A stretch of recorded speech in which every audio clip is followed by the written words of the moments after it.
another question, and I'm going to be picking from another category. I've picked yellow, green, and gray. Gray. So Yeah. I'm going to be picking red. I think now. we just Got one red one here. So guys, yeah, one more I picked two, so let's give it one. Okay. Interesting question. Okay, that's Says, is it possible for anyone to be completely self-made? I think the key word here is self-made. I don't think it's possible. Why do you say that? Because from the very moment you even had life, you did not make yourself. It was obviously two people coming together to make you happen. And then even from the moment you were born, it was still some people that made the decision to send you to school. It was still some people that made the decision to nurture you, make sure that you grow the way you're supposed to grow. It was still some people that you learn from. So in as much as there will be a certain phase in your life where all of the work was resting on you, you still did not get to that point without the help of people. So as long as that fact exists, then I don't think that you can ever, or that it's right to claim that you're self-made. I mean, right. Me, I would look at it from the perspective of a Christian, right? And I mean, obviously, Ife is a Christian as well, so I know he holds that opinion as well, like that nobody actually is self-made. Like, we're all created by God, we've been helped by God. Yes. Like, we are where we are because of His grace. Because so many bad goes. So many bad goes. That used to be rugged place. And then you know, like, even bad goes I don't even prepared for, but somehow you just come out stronger. I mean, God has been so good. Yeah. God has been so good. Like, so for me, outside of what Ife has said about people are very, very important. People are very, very important. I also believe that God makes everyone, right? God makes everyone. There's nothing like being self-made. So now to dwell on the path of the people part that Effect spoke about. So say for instance, you grew up in a house or in a home where remove all these factors, the natural cycle of you were raised by your parents, your mother protected you and all of that. You're now old and grown, and you were like you moved from the house, and then you then become something because of your own deliberate efforts, because you tried to make yourself better. You've had rejections in so many places, but is it okay to then say that, oh, you're a self-made? I don't even know if it's making sense. But I think is it okay to then say in that instance that you're a self-made person? Like, is it even okay to use that phrase, but knowing, when people say that thing, sometimes they also have an understanding that I was going to play the devil's advocate, because I'm like, so people that proclaim self-made, like, what exactly is going on in their head? Is it that at some point in their life where they needed so much support from people, family, they didn't get it, and then they went on to achieve what they set out to achieve without maybe that's why they believe that they're self-made. But it still comes down to the fact that there's no way you can actually make something happen on this earth without people, and as long as someone else is involved, in as much as the bulk of the work and everything, maybe the mental intellect to make it happen, or the finances or the physical might have come from you, but you still need, there's that element of people still coming in. So as long as that happens, then I don't see how you can come out to say self-made. But so what do you guys think? Is it possible, or is it right of you to come out and claim self-made? Me, Tito, why you do the very good God like this? As you see me, so I work 5 jobs. Well, those 5 jobs, you still people that pay, I work 5 jobs. I do this, I do that. I'm a self-made millionaire. Nobody helps. Nobody raised. When you say that nobody helps me, are you saying nobody in your family or not one single person? Even the people that are working for you, are you they're not doing something for you? That's how I see it anyways, because no man is an island. God created us to coexist, and to help each other to get to the top, and to just keep climbing that way. So that's it for me. Speaking of getting to the top, do you think it's okay for people to not necessarily aim for the top, but just be comfortable wherever they are? Like what I always find, you feel like, okay, yes, I've gotten to this point. I don't really necessarily need to aim for higher, because as a human being, I feel like you've got so much potential, in as much as you still have that imagination, and the imagination is still vivid. I don't think it's right for you to stop dreaming, because you owe it to the world and everybody around you. Thank you.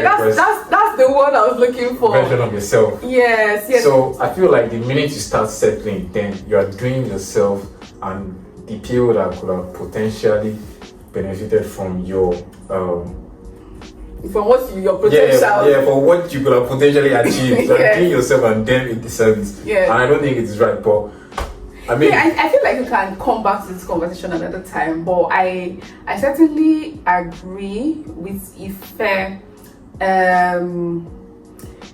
I mean, especially when you put it let me put this in context. Like, you're in a relationship now, right? And you are a very driven person, and you happen to be with somebody that is very relaxed, like someone that is very satisfied with where they are in life, right? They're not pushing, they're not rushing, they just don't see the need, right? They're very comfortable, right? And you're like, oh, you have so much potential, you can do this, you can do that, and then there's that conflict, and you come out and say, oh, this person is not a serious person because they are not striving for what you are striving for. And that's wrong. I think it's also wrong, because that's the funny thing about life.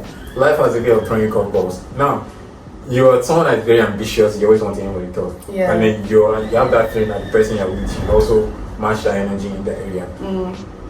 It's funny because when that person also becomes that overly ambitious kind of person, what you can potentially miss is the fact that there will also be clashes, in the sense that I'm so ambitious, I will not give you all of the time, I will not be, not time and affection, but everything comes with a cost, right? So, in as much as I'm very ambitious and my partner is also ambitious, it's going to come at a cost, in the sense that the way your relationship works, right, is supposed to complement each other. Iron sharpness iron. There's also the parts where if there's someone that likes to overdo, there's that other person that tries to rein you in and puts sort of like a reality check that, okay, you are doing too much. So for some people, or let's say a couple, there might be that person that is really, really ambitious, but it's also helpful to have that person where when it feels like you are doing too much, exactly, when you are doing too much, they can call you back and say, no, you're ambitious, yes, you have a lot of things to accomplish, but it is coming at the detriment of your health, it's coming at the detriment of your family, it's coming at the detriment of every other thing that should be important in your life. So if you don't have that and you're all guns blazing and trying to be shooting for the moon every single time, you will burn out. You burn out. You will just eventually reach that potential that you want. So in as much as you may not necessarily be getting the level of energy you want from your partner, I think you can still appreciate the fact that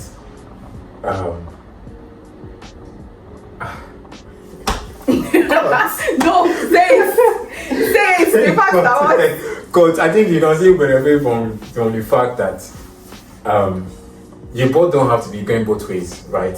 So you can be ambitious and you can just be that person that is just the calm in the middle of the storm. The person that is, not too overworked by the fact that, oh, I must achieve this, and even if I don't, all hell will break loose and I'll start hating myself and things like that. You also need that person that can just like, oh yeah, let me just cool things down a bit and not be always trying to be calculating. I feel, I feel like there are people that are very ambitious as well, but their methods are quite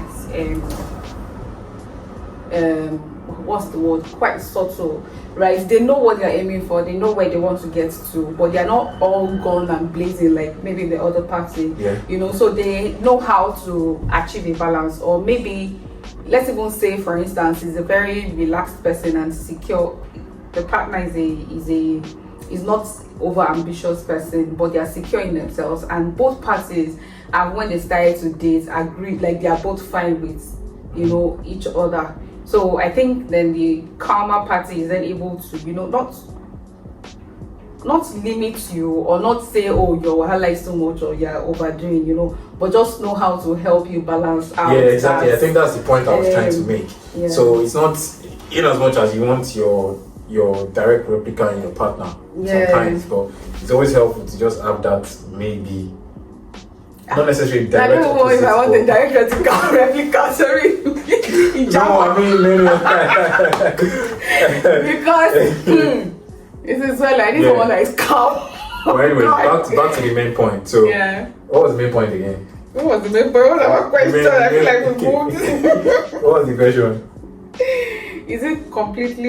Is it possible for anyone to be completely self? Oh, no. We're seriously digressed. So, what we ended up talking about was ambition and things like that. But now, to tie back into what I was saying earlier. So, imagine if Elon Musk only stopped at Tesla. Oh yeah. Imagine he's not still pushing for, you know, exploring the moon and things like that. Imagine if Sam Altman only stopped at the first version of GPT, where you can only get, you know, responses via text. Imagine if you couldn't upload a CSV or, you know, upload pictures. You can imagine what it would be like. So I feel like you're into the world to actually reach your potential. Yeah, you do actually, because God has called us into the world, you know, to preach the gospel. And like I keep saying, the gospel needs funds. We need money. So don't say you want to settle. You cannot be settling when God, there are a lot of things to be done. I'm telling you, there are loads and loads of things we need money to do in the gospel. Yeah. Right? Absolutely. And we're not going to get that money by you sitting down and saying that you're fine, you're okay to feed your own family. That's not what the mission is. The mission is for you to reach out, you know, to do beyond your immediate, to give beyond your immediate need, right? Yeah. So yeah. Absolutely. Oh my God, it's been such an interesting conversation. Yes, it has been. Even though she has not. No, let me.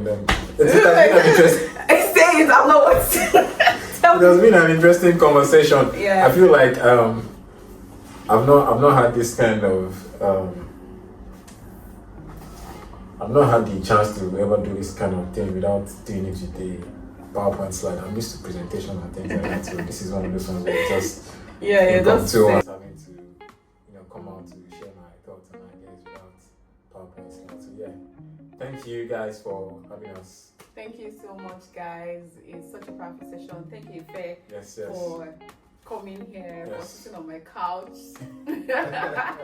Thank you so much. It's been a good one, and hope to see you another time where we can then delve deeper into this ambition and potential thing. All right, guys. Thank you so much. Stay cheesy. Bye. Don't forget to subscribe, like, and share, and comment. See you guys on the next one. Bye. Bye.